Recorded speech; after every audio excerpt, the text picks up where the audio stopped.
د مسلمانو زندگی خو یو تر بل زارېدل دي. حضرت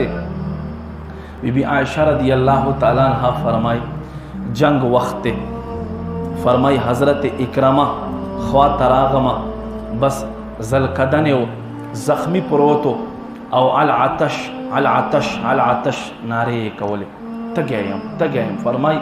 ما مشکر واخستو چې دخلی ته مې کړو هلته بل صحابي العطش آواز وکړو بیا مې دل ما ته لاس را مخکې کړو چې ما ته یې مه راکو اول مې خپل روړ ته ورکه فرمایي اخته مې ورمنډه کړه چې اخته مې خولې ته اوبه ورخوا کولې هغه مشکي خوله مې اخ کوله په دې کې یو بل صحابي آواز وکړو العطش زه تږی شوی یم فرمایي هغه ما ته اشاره وکړه چې بل ته وکړه 50 صحابو دقه سے کیفیتو فرمائی چې بیا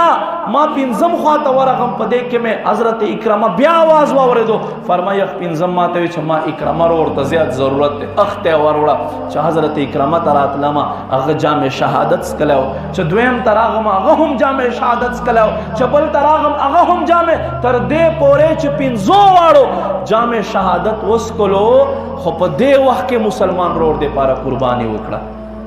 مونږ مسلمان رہ گئی رسم آزاں شوق بلالی نہ رہی فلسفہ رہ گیا تلقین غزالی نہ رہی وہ مسلمان تھے وہ زمانے میں معزز تھے مسلمان ہو کر اور ہم خوار ہوئے تارک قرآن ہو کر مسلمانوں کم کیفیت مسلمان تیری جمعہ کے مونږ بیان وکړو چې حضرت عبیدہ رضی اللہ تعالی عنہ راغی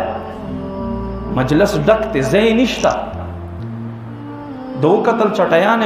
څومره شیزونه پراتو پیغه خلق ناشتي الله محبوب صلی الله علیه و آله وسلم خپل صادر مبارک رواخستو ور غزار کړو و ای زما صحابي دادر تخور کاو پکینا صحابي سینې سره ولګولو الله محبوب صادر بز څنګه ځانتا چوما ما عزت مندو